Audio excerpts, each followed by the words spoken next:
dalam lagi Tuhan, lebih dalam lagi, lebih dalam dari kemarin Tuhan, lebih dalam dari sebulan yang lalu, seminggu yang lalu, setahun yang lalu Tuhan, bahkan lebih dalam dari sedetik yang lalu Tuhan. Kami ingin mengenal Engkau lebih dalam lagi Tuhan. I need you more Tuhan, we need you more Jesus. Kami butuh Engkau Tuhan di dalam hidup kami Tuhan. Kami butuh Engkau Tuhan di dalam kehidupan kami ya Bapa. Kami butuh Tuhan kasih-Mu, kami butuh Tuhan, butuh Engkau dalam hidup kami ya Bapa. Kami perlu Engkau dalam pimpinan kami Yesus. Haleluya Yesus, haleluya Tuhan. Biarlah hidup kami Tuhan makin lama makin intim dengan Engkau Tuhan. Lebih lagi Tuhan, lebih lagi Yesus. Kami mau belajar Tuhan mempersembahkan kehidupan kami lebih lagi Tuhan ke dalam tangan-Mu Yesus. Haleluya, haleluya Yesus. Glory, haleluya Yesus. Glory, haleluya. Haleluya Tuhan. Glory, haleluya Yesus. Syukur, syukur, syukur. Haleluya. Teman-teman, mari kita buka hati kita lebih dalam lagi buat Tuhan Yesus. Lebih dalam lagi. Lebih dalam lagi. Kita buka hati kita persilakan Tuhan Yesus masuk. Karena kenapa?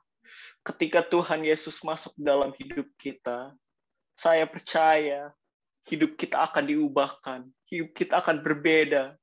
Buka hati kita lebih dalam lagi. Kita mau menyembah Tuhan. Lebih dalam lagi. Lebih dalam lagi, yuk kita angkat tangan kita.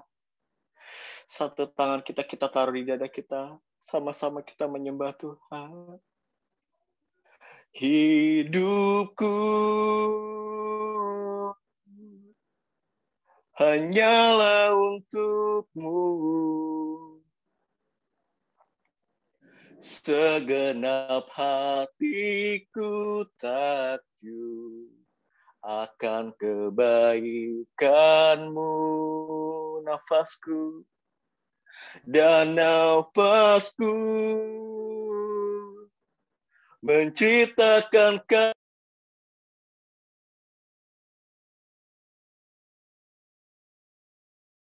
diam dekat di hati-Mu. Sekali lagi katakan hidupku. Hidupku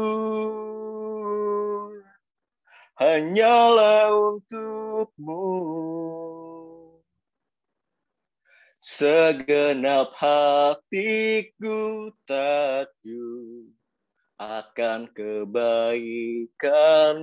Dan nafas kami Tuhan, dan nafasku menceritakan kasih-Mu. Ajarku berdiam dekat di hati-Mu. Ajarku berdiam. Ajarku berdiam dekat di hati-Mu. Ajarku berdiam. Ajarku berdiam dekat di hati-Mu. Beri tepuk tangan yang mulia buat Tuhan kita. Glory, haleluya Tuhan. Kau yang paling dahsyat Tuhan. Kau yang utama dalam kehidupan kami Tuhan. Kami percaya Tuhan, kehidupan kami akan berbeda Tuhan setelah kami mengenal Engkau ya Bapa. Setelah kami bersama Engkau Tuhan, kehidupan kami akan berbeda Tuhan. Hidup kami bukanlah kami lagi ya Bapa, tetapi Engkau yang hidup di dalam kehidupan kami ya Bapa. Kau yang mengubahkan kami Tuhan, Kau yang menuntun segala perjalanan kami ya Bapa. Terima kasih Yesus, terima kasih Roh Kudus. Dan Bapa juga kalau sebentar Tuhan, kami ingin mendengarkan firman-Mu ya Bapa. Isi hati-Mu ya Bapa. Engkau berkati Tuhan, Engkau pimpin Kak Yeri ya Bapa yang akan memberitakan firman Tuhan. Engkau yang akan memberitakan setiap isi hati-Mu ya Bapa. Kau berikan Tuhan, ya Tuhan, karunia-karunia yang baru Tuhan, agar apa yang ia omongkan ya Bapak, apa yang ia sharingkan ya Bapak, bisa menjadi rema dalam kehidupan kami ya Bapak. Jadikan dia Tuhan perpanjangan tangan-Mu Tuhan, untuk bisa memberkati setiap kami yang ada di tempat ini ya Bapak. Tuhan, terima kasih Yesus, terima kasih Roh Kudus. Berikan juga Tuhan kami hati sebagai murid Tuhan yang mau dengar-dengaran Tuhan setiap isi hati-Mu ya Bapa. Apapun yang Engkau ingin ya Bapa, biarlah kami dapat menerimanya dengan baik dan kami melakukan dalam kehidupan kami ya Bapa. Terima kasih Yesus, terima kasih Tuhan Yesus. Kami telah berdoa dan mengucap syukur. Mari semua yang siap untuk mendengarkan firman Tuhan sama-sama katakan, amin. Oke. Saya persilakan Kak Yeri. Oke, shalom semuanya. Apa kabar? Selamat malam. Senang bisa ketemu di dalam ibadah kita pada malam hari ini. Perkenalkan, nama saya Yeri Patinasarani. Satu kehormatan kalau bisa berbicara bagi setiap kita di tempat ini. Saya percaya malam ini saya sedang berbicara di depan orang-orang dahsyat dan luar biasa yang akan membuat satu perubahan dahsyat di kemudian hari. Saudara, saya percaya saudara adalah orang yang tepat di waktu yang tepat di zaman ini, yang sedang Tuhan persiapkan untuk sesuatu yang dahsyat dalam kehidupan kita. Dengar baik, tidak pernah ada sebuah rencana yang biasa-biasa, nggak pernah ada. Semua orang diciptakan unik, utuh, sempurna. Saudara bukan kopian murahan orang lain. Saudara didesain untuk sebuah rencana yang dahsyat dan luar biasa. Itu sebabnya, ya kita butuh Tuhan, tapi generasi butuh saudara. Saya berdoa malam ini kita menangkap isi hati Tuhan, sehingga kita boleh mempersiapkan hidup dan diri kita untuk menjadi alat yang Tuhan pakai dengan dahsyat di muka bumi ini. Sehingga di waktu hari-hari ini, di waktu usia kita hari ini, kita benar-benar menjadi orang yang melakukan kehendak Tuhan di zaman kita saat ini. Jadi siapapun saudara, please tangkap baik-baik. Jangan pernah anggap remeh satu perkataan yang datang dari Tuhan. Seorang prajurit pernah berkata, Tuhan, ucapkan aja satu, bukan dua, bukan tiga. Satu kata, maka hambaku pasti akan sembuh. Siapapun saudara, kalau saudara menangkap setiap perkataan yang keluar dari perkataan Tuhan, satu aja, itu sanggup memampukan kita untuk menjadi pengubah sejarah di kemudian hari, saudara. Saudara, saya percaya hari-hari ini Tuhan sedang buka begitu banyak hal dalam kehidupan kita. Makanya saya mendorong setiap kita. Firman, sekali lagi, firman mendorong orang untuk mempersiapkan dirinya supaya dia bisa menjadi sesuatu di muka bumi ini. Awalnya saya nggak percaya, saudara. Maksudnya saya tidak menyangka bahwa firman sanggup membawa kita untuk mempunyai sebuah kekuatan di muka bumi ini. Saya bersaksi dalam nama Tuhan. Karena anugerah Tuhan, paling tidak 2 tahun terakhir ini sebelum pandemik, saudara, Tuhan izinkan saya berbicara di portal-portal milenial yang katanya dalam tanda kutip menjadi sebuah pencapaian. Saya dapat kesempatan berbicara di podcastnya Om Deddy Kobuser. Saya dapat kesempatan bicara di podcastnya Onat Leonardo. Saya berbicara di podcastnya Raffi Ahmad. Saya berbicara di podcastnya Baim, Andre Taulani, terus Daniel Mananta, terus Ari Lasso dan sebagainya. Saudara, itu bukan buat gagah-gagahan. Saudara tuh apa yang sedang Tuhan kerjakan? Dunia ini butuh perkataan yang keluar dari mulut kita. Dunia ini sedang butuh anak-anak Tuhan tampil, bukan pansos, tampil gitu. Jadi saya percaya bahwa tenar belum tentu benar. Tapi orang yang respect sama kebenaran yang Tuhan percayakan dalam kehidupannya, pasti dia akan dijadikan Tuhan orang dahsyat dan luar biasa. Oke, kita mulai malam hari ini. Saudara tahu bahwa ada satu kekuatan yang mampu membangkitkan orang dan juga menghancurkan seseorang. Saya ulangi, ada satu kekuatan yang mampu membangkitkan orang menjadi sesuatu yang dahsyat dan juga mampu untuk menghancurkan hidup seseorang, yaitu figur seorang ayah, bapak.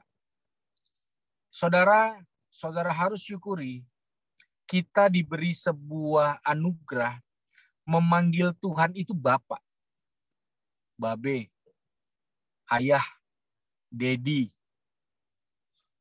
atau apalah panggilan yang lain. Tapi Tuhan itu Bapa kita. Ingat doa yang diajarkan Yesus pada setiap kita, doa Bapa kami. Jadi kita bukan cuma melihat dia Tuhan, kita bukan cuma melihat dia Raja, tapi kita melihat dia sebagai Bapa. Dengar baik. Kenapa? Tuhan mau kita memanggil dia Bapa? Perhatikan baik-baik. Karena semua orang di muka bumi ini membutuhkan figur seorang ayah. Genre ya saudara ya. Ibu pasti perlu sama. Tapi ada sesuatu yang akan hilang, saya ulangi. Akan ada sesuatu yang rusak ketika seseorang kehilangan figur seorang ayah dalam kehidupannya. Makanya dia datang sebagai Bapa untuk memenuhi satu kebutuhan manusia. Akan apa? Akan Bapa. Saudara, waktu seseorang batinnya terpenuhi oleh kasih Bapa, maka dia akan memiliki begitu banyak hal dalam kehidupannya. Demikian juga dengan sebaliknya. Saudara, jujur ya, saya berani berkata bahwa bahkan dari tadi saya berusaha mencari surveinya atau statistiknya. Bisa dikatakan bahwa Indonesia cukup banyak memiliki anak-anak yang fatherless. Artinya apa? Bertumbuh tanpa figur Bapa. Ada banyak yang punya Bapa tapi tidak berfungsi. Ada banyak orang tuh ngalamin yang namanya yatim semu atau yatim piatu semu. Punya Bapa tapi nggak berfungsi. Gitu. Dan apakah itu tidak akan menjadi sebuah masalah? Ya, jelas. Karena kita butuh itu. Saudara, satu kali saya ketemu dengan seorang anak masih SMP, muda banget. Lalu dia itu tinggal di Bogor dan dia terkenal di lingkungannya sebagai anak yang paling berani lewatin kuburan angker malam-malam, sedangkan preman-preman setempat itu nggak ada yang berani lewatin situ. Papanya seorang majelis gereja, kadang-kadang malam suka disuruh beli sesuatu di warung. Lalu karena kepo dan penasaran, saya tanya sama si anak, Dek, kamu tuh saat teduh baca ayatnya apa sih? Kenapa Kak? Kok berani banget lewatin kuburan? Yang lain aja takut, kamu bisa seberani itu. Terus dia senyum tipis. Terus dia bilang gini, sebenarnya Kak, saya jarang saat teduh. Loh, terus apa yang buat kamu berani? Terus dia bilang gini, Kak, mendingan saya ketemu setan di kuburan dibanding saya ketemu setannya setan, Kak. Siapa? Bapaknya yang di rumah. Ternyata bapaknya di rumah itu lebih serem dibanding setan yang ada di kuburan. Kalau dia tidak nurutin bapaknya, dia diperlakukan dengan kasar, dia dimaki-maki dengan kata kasar, padahal bapaknya seorang majelis gereja. Saudara dengar baik. Kalau hari ini, saudara, saat ini ya, malam ini, ketika saudara lihat muka saya di layar, engkau kehilangan figur di rumah. Engkau sering merasakan kesepian di rumah. Engkau kehilangan figur bapakmu yang ada di rumah. Engkau memiliki bapak yang mungkin ya suka membanding-bandingkan engkau, yang kasar di rumah, yang mungkin suka obral janji. Kau memiliki sebuah seorang ayah yang kasar, yang keras, yang akhirnya membuat engkau berpikir, semakin cepat saya pergi dari rumah, mungkin semakin baik. Dengar baik, malam ini ibadah ini buat saudara. Khotbah malam ini buat saudara. Saudara nggak bisa ngomong itu ke siapa-siapa. Tapi kalau malam ini ada luka di hatimu yang disebabkan oleh bapak jasmanimu, khotbah malam ini, ibadah malam ini buat saudara. Saudara dengar baik. Banyak orang susah melihat Bapa di surga karena waktu mereka melihat Bapaknya yang ada di depan mata. Saya ketemu dengan begitu banyak orang yang hidupnya cukup berhasil, tapi hatinya kosong, hampa. Kenapa? Karena dia tidak memiliki figur seorang ayah dalam kehidupannya. Saudara, kalau ditanya jujur, kapan terakhir ayah bapak kita memeluk kita?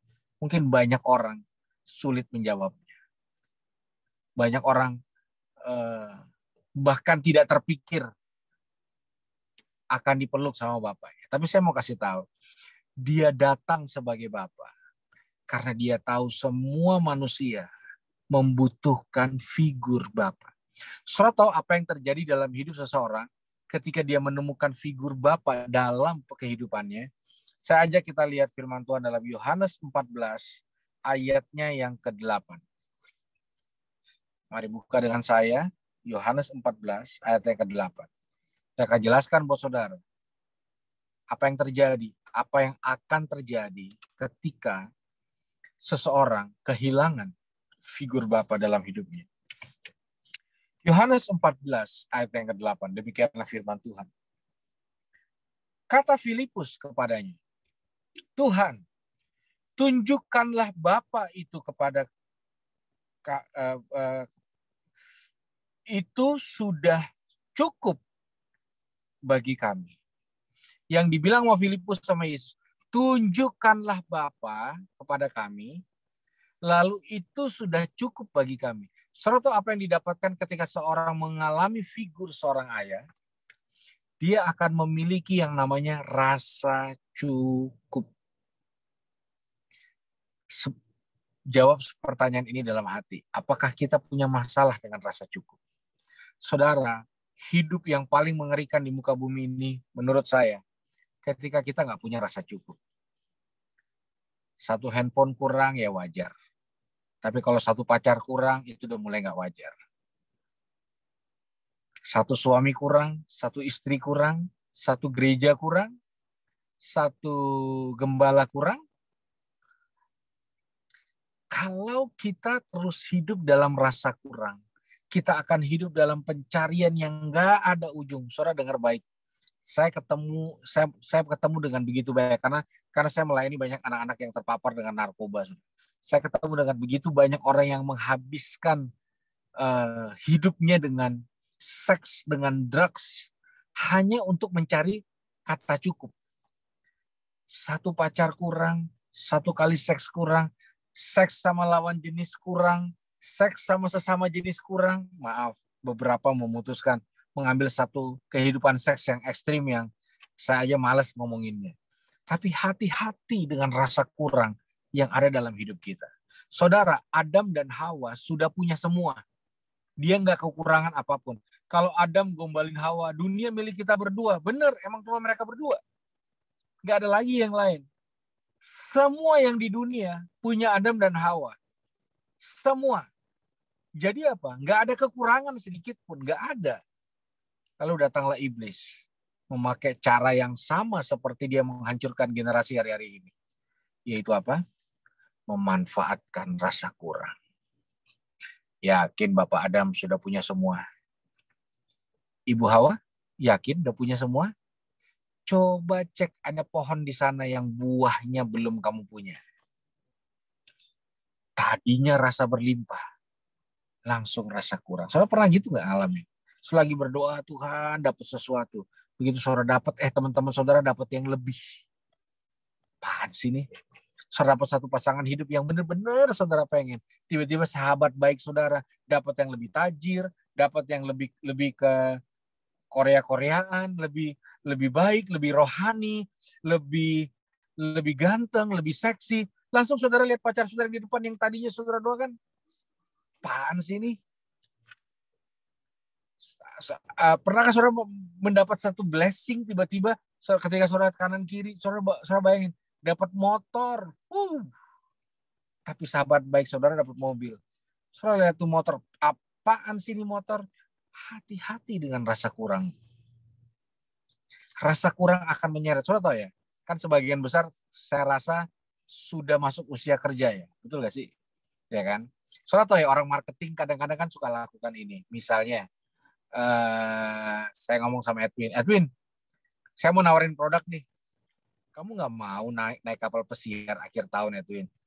Kamu nggak mau ganti iPhone 12? Kamu nggak mau bisa nyicil rumah sendiri waktu usia muda? Kamu nggak mau punya penghasilan jutaan dalam waktu singkat? Apa yang diprovokasi sama kamu, Edwin? Apa yang kamu nggak punya? Supaya apa? Supaya tadinya kamu bersyukur jadi iya ya. Nah, itu soft selling. Baru masuk product knowledge-nya. Nih ya, kamu beli aja produk saya. Kamu akan begini, kamu akan begitu, kamu akan ini. Sama. Itu metode yang dilakukan sama. Kadang-kadang hamba Tuhan pun melakukan hal yang sama. Kamu nggak mau sembuh. Kamu nggak mau berhasil.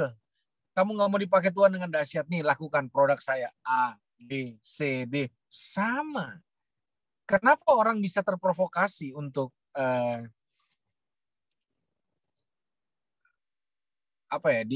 dieksploitasi gitu? Karena banyak anak Tuhan tidak bisa memanage rasa kurang yang ada dalam hidupnya. Hidung kurang mancung, rambut kurang lurus. Apa kabar saya nih, nggak ada rambut, botak. Sekolah kurang ini bagus, gaji kurang banyak. Kakak enak di kota besar, kami kurang, nggak ada ujungnya, nggak ada ujungnya. Dan saya mau kasih tahu ya, orang yang hidup dalam rasa kurang nggak akan enjoy dalam hidup ini. Contoh, yang udah mulai pada dewasa pasti ada beberapa teman yang udah married dong, betul nggak? Nah, ini saya sering kali diundang untuk berdoa sebelum makan di acara resepsi pernikahan, tentunya sebelum pandemi. Dimanapun sama. Ketika pendeta baru mau doa makan, belum amin, orang udah ngunyah, betul nggak? Orang udah ngantri. Pernah lihat nggak antrian di nikahan? Kayak nggak punya Tuhan gitu loh. Serah ngambilnya kayak nggak makan seminggu. Habis nggak? Enggak. Kenapa ngambilnya banyak? Takut kurang. Takut orang duluan yang kenyang. Takut orang duluan yang dapat. Takut orang duluan yang dapat. Dan akhirnya suasana yang tadinya bisa dinikmati jadi chaos gitu loh. Bahkan saya pernah ketemu berapa kali keluarga yang bapaknya bagi tugas. Nah, kamu antri kambing karena kambing cepat habis. Kamu somai, kamu ambil nasi, kamu bagi tugas. Begitu pendeta doa, kesempatan, jeruk, langsung ambil. Bahkan ada beberapa orang dengan berani, belum acara habis, udah berani buka kantong plastik dan bungkus makanan-makanan, padahal waktunya belum habis. Nggak puas makanan, bunga-bunga pun dibawa pulang. Kenapa? Karena rasa kurang. Nih, saya punya pengalaman menarik. Ya. Satu kali saya dapat kesempatan mimpin tur Holy Land ke Israel, dan tiba-tiba tiket saya diganti dari tiket ekonomi ke bisnis. Rezeki anak soleh. Seumur hidup belum pernah naik kelas bisnis, sekalinya dapat kelas bisnis di perjalanan ke Israel. Dan bukan cuma saya, ada 6 orang yang dapat di-upgrade. Langsung kenapa saya tahu 6 orang? Karena 6-6-nya begitu masuk ruang bisnis sama kayak saya. Norak semua pasti. Foto-foto, telepon keluarga. Lihat loh, aku mah di kelas bisnis loh semua. Itu satu. Sebelum berangkat sama noraknya.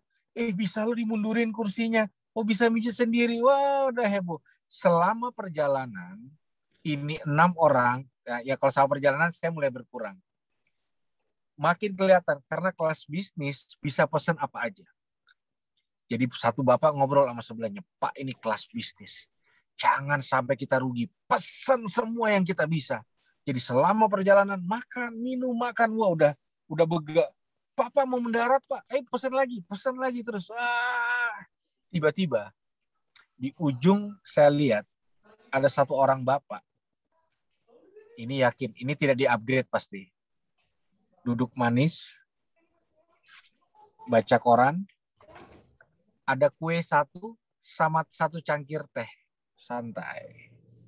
Lalu dalam hati saya, ini pasti yang bayar full nih.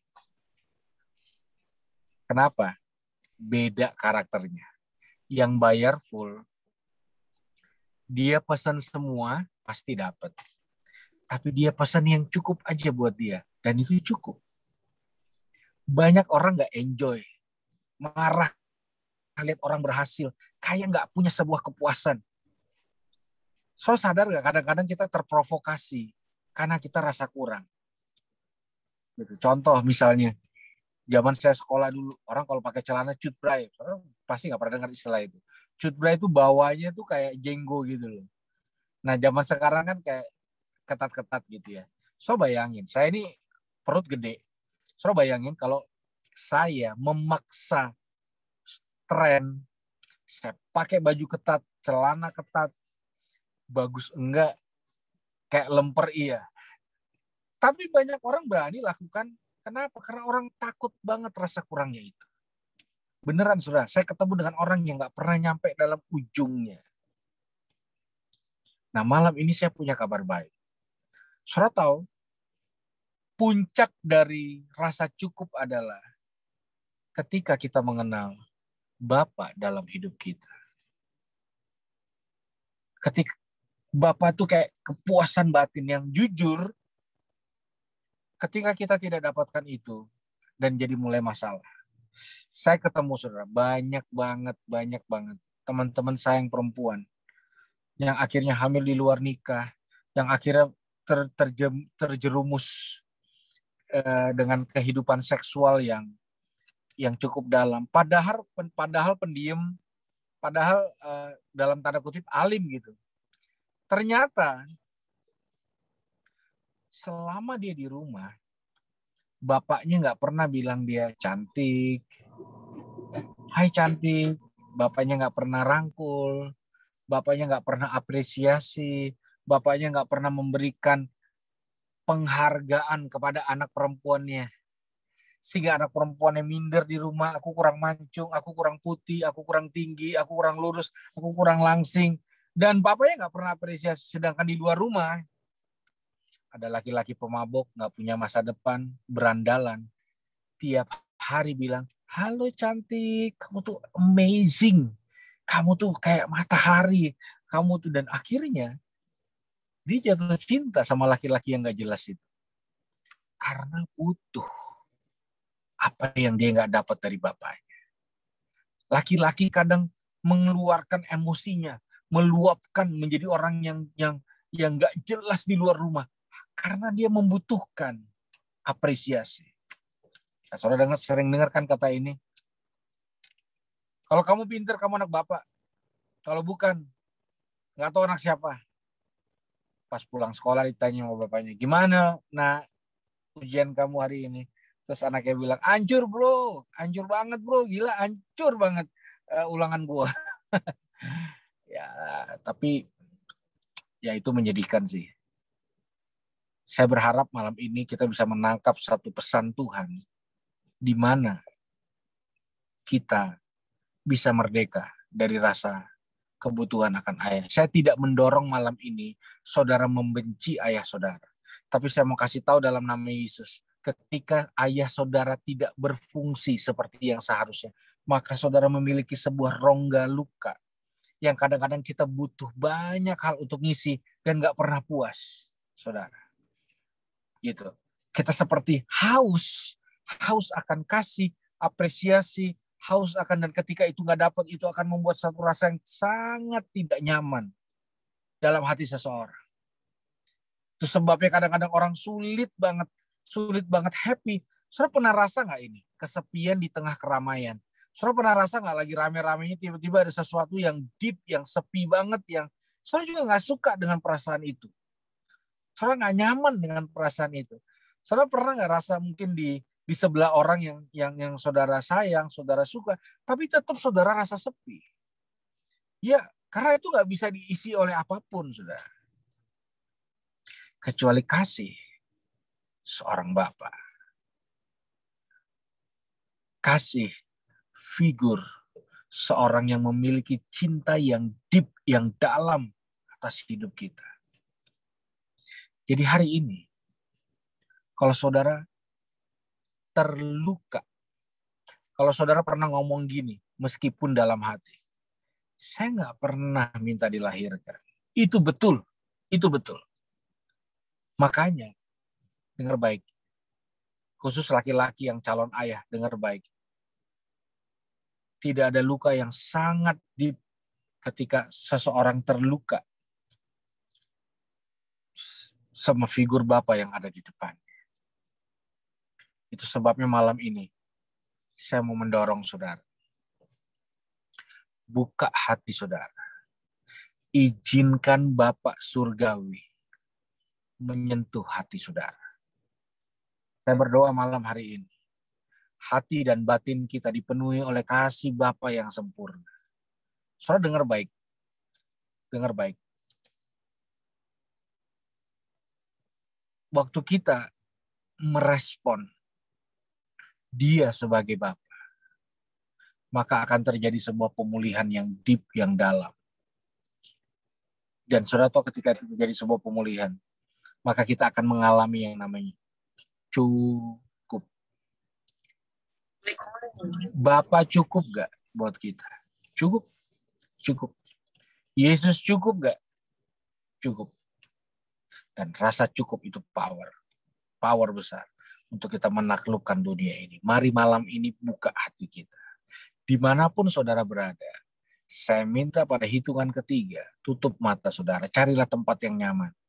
Saudara kalau nggak nyaman dengan layar yang terlihat, saya kasih izin saudara mau tutup layar silakan, tapi please dengarkan, cari posisi anak saya akan ngomong beberapa menit ke depan, please dengarkan baik-baik.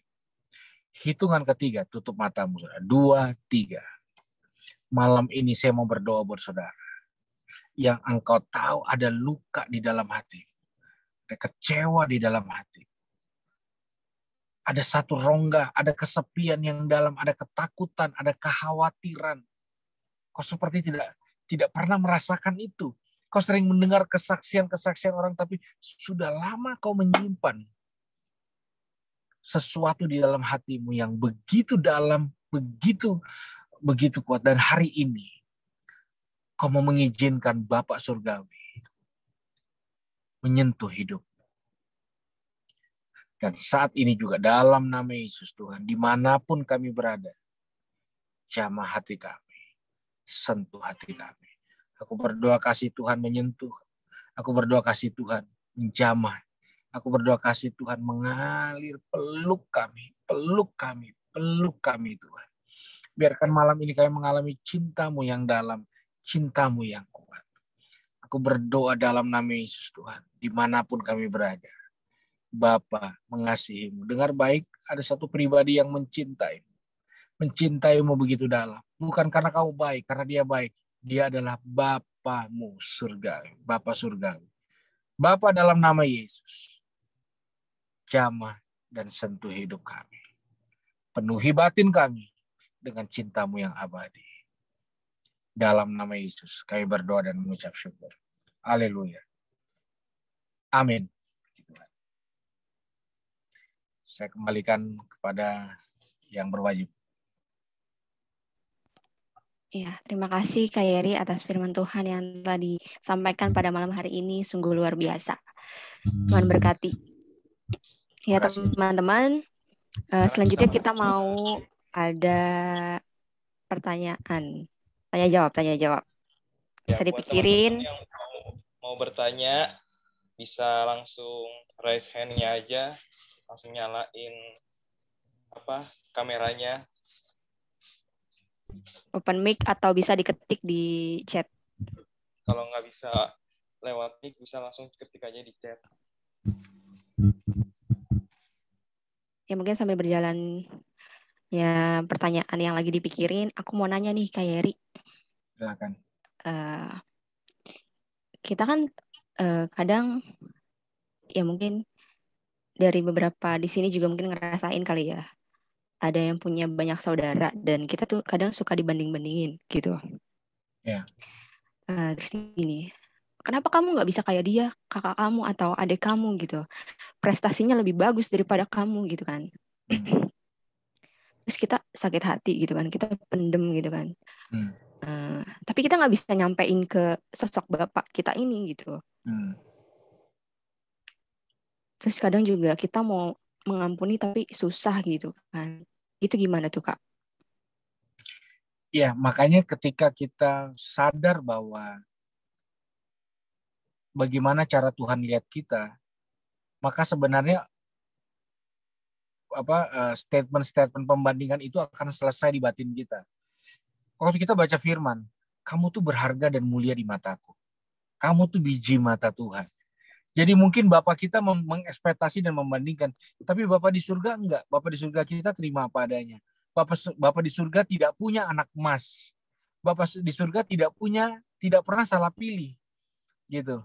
Bapak di surga tetap melihat kita tuh unik, utuh, spesial. Bayangin kalau kita nggak ada, dunia ini akan kehilangan satu visi yang tidak bisa digantikan oleh siapapun. Bapak di surga tidak mencintai kita berdasarkan kita lulus, pinter, cantik, berhasil, punya dapat duit. Tidak, bukan itu patokan di mata Bapak di surga. Patokan Bapak di surga adalah dia mencintai kita apa adanya. Dia yang mau mati buat kita. Nah, saya rasa understanding itu akan menolong kita untuk kita punya filter, sehingga waktu kita dibanding-bandingkan kita nggak sakit. Ngapain kita sakit hati? Orang saya berharga dan mulia. Jelas dia beda, saya beda. Beda dunia, beda arena. Biarlah semua berjalan dengan porsinya masing-masing. Selesai. Itu. Ya, berarti sama semuanya ya di mata Tuhan tuh kita berharga. Ya.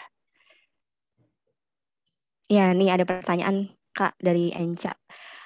Kak, aku mau nanya, ketika kita udah mengampuni papa kita, tapi kenapa hati kita masih belum lega ya, Kak? Itu kenapa ya, Kak? Ya, jadi karena kita masih berinteraksi dengan Bapak kita. Jadi bagusnya nggak berinteraksi, enggak. Makanya dikatakan mengampuni itu kayak orang latihan. Berulang-ulang.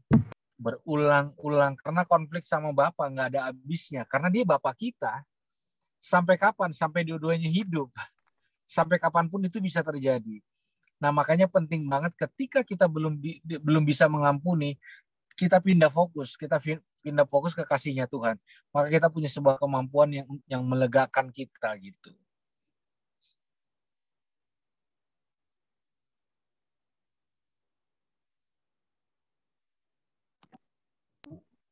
Bang, mama namanya siapa ya? Ya, mungkin Abraham bisa bacain pertanyaan selanjutnya. Ya, aku bacain ya. Pertanyaan selanjutnya dari Bang Daniel Kusnarwan. Shalom Kak, mau tanya bagaimana cara bertahan di lingkungan yang gak sejalan dengan firman Tuhan, termasuk Bapak saya. Karena saya merokok, karena Bapak saya juga perokok. Ya, itu hal yang sulit sih memang. Karena saya juga dulu gitu. Saya ngerokok karena Bapak saya ngerokok. Makanya yang harus dilakukan adalah bagaimana caranya supaya kita itu punya banyak space waktu dengan Tuhan. Gitu. Karena susah. Karena kalau pindah rumah ya perlu kapasitas gitu. Tapi apakah semua yang bapaknya ngerokok kita harus ngerokok juga? Kan enggak gitu. Jadi yang harus dilakukan adalah fokusnya ke Tuhan. Jangan biarkan fokusnya ke apa yang ada di depan kita termasuk Bapak kita. Gitu. Jadi percayalah Bapak kita bukan satu-satunya role model. Role model kita adalah Bapak kita di surga. Jadi ketika Bapak kita melakukan hal-hal yang aneh bin ajaib, ya kita nggak perlu ikut melakukan. Jadi saya nggak terlalu setuju bahwa setiap buah pasti nggak jauh dari pohonnya. Gitu loh. Buah harus bisa bertumbuh sendiri di dalam anugerah Tuhan. Gitu sih.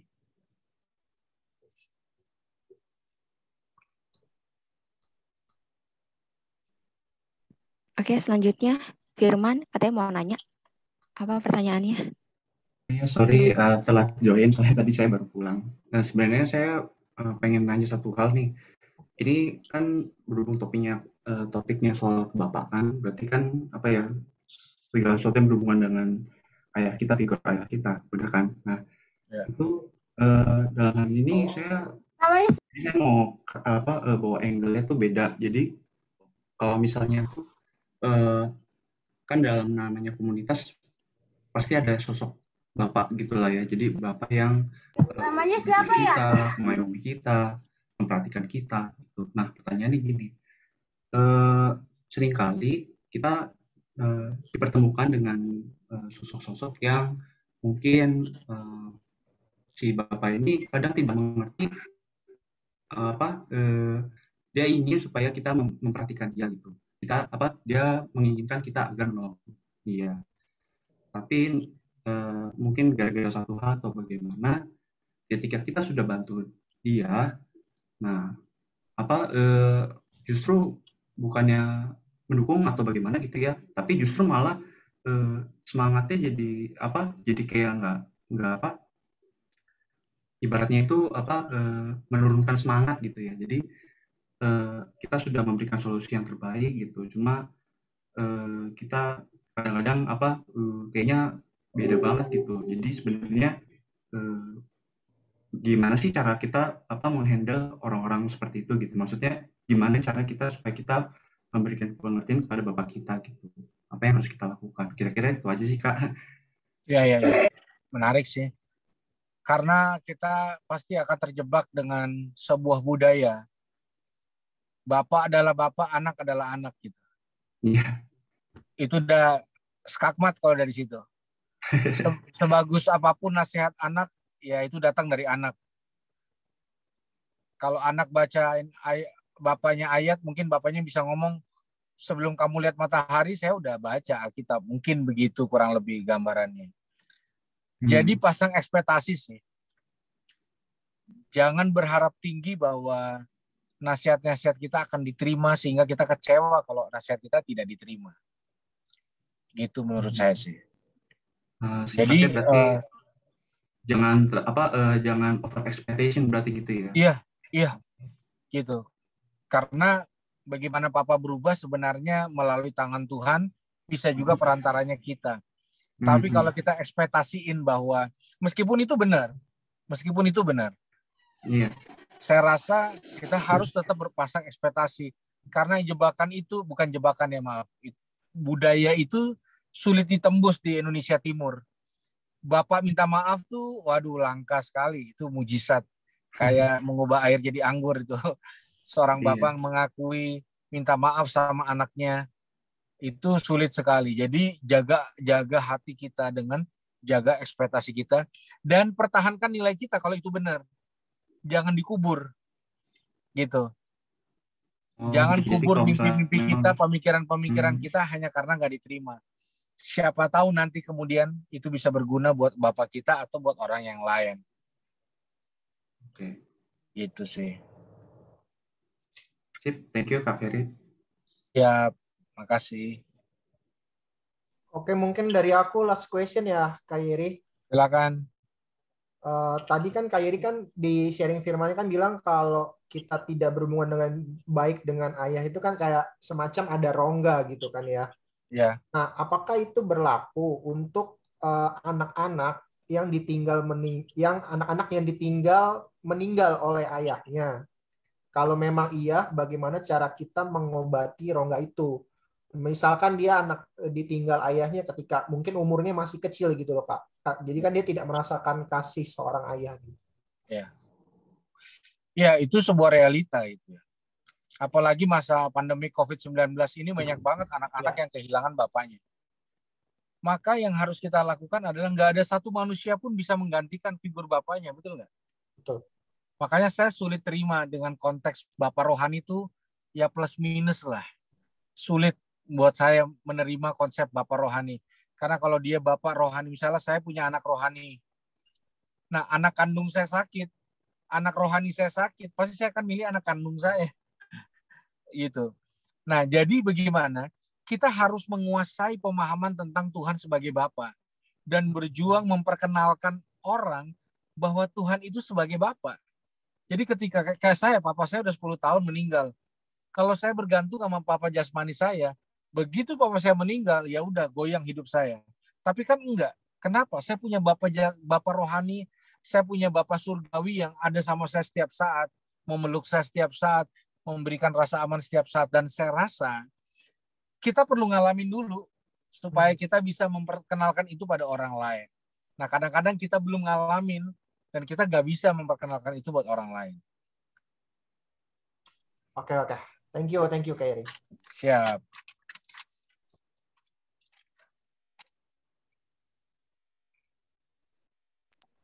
Ya, cukup untuk pertanyaannya pada malam hari ini. Kiranya pertanyaan dan jawaban yang kita sampaikan bisa mewakili semuanya yang ada di sini. Ya, untuk selanjutnya kita tutup malam hari ini firman kita pada malam hari ini.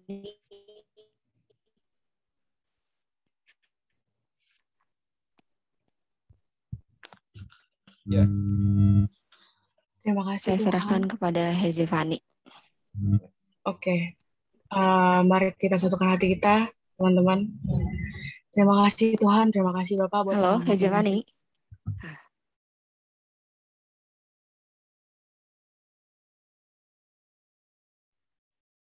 Oke teman-teman, mari kita satukan hati kita. Kita mau berdoa. Terima kasih Bapak, terima kasih ya Tuhan. Pada malam hari ini yang dahsyat, yang luar biasa ya Bapak. Kami telah memuji, menyembah Engkau, dan kami telah menerima firman-Mu. Tuhan, kami bersyukur ya Tuhan untuk firman Tuhan yang Kau telah berikan melalui Kayeri ya Bapak. Kami percaya Tuhan firman yang ditabur akan berakar, bertumbuh, dan berbuah dalam kehidupan setiap kami. Tuhan, Kau yang berkati Kayeri, Tuhan berkati keluarganya, Tuhan berkati setiap apapun yang dikerjakan atau direncanakan, Engkau buat berhasil dan beruntung di dalam Engkau Tuhan. Tuhan, setiap pelayan yang Kau berkati, Tuhan pakai Kayeri lebih lagi ya Bapak. Terima kasih Bapak, terima kasih Tuhan Yesus. Dalam nama Tuhan Yesus, kami telah berdoa dan mengucap syukur. Haleluya, amin.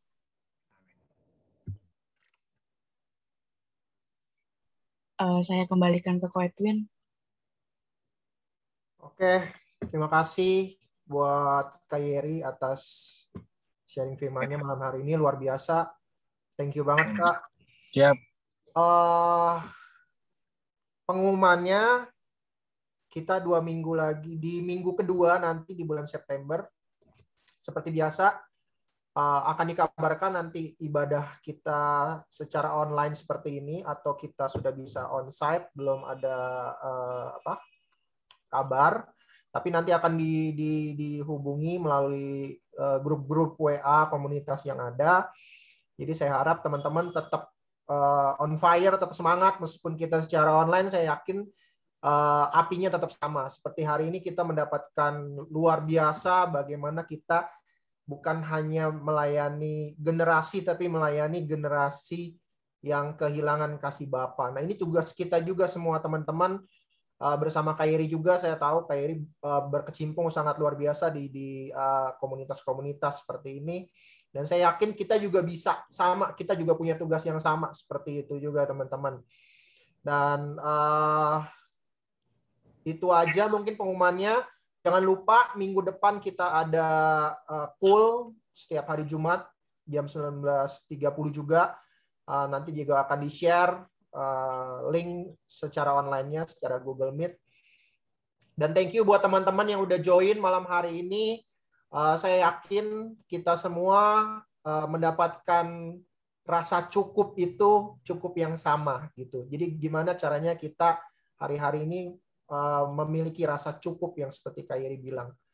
Oke teman-teman, nanti akan dihubungi lagi. Jangan lupa juga setiap minggu kita ibadah masih secara online.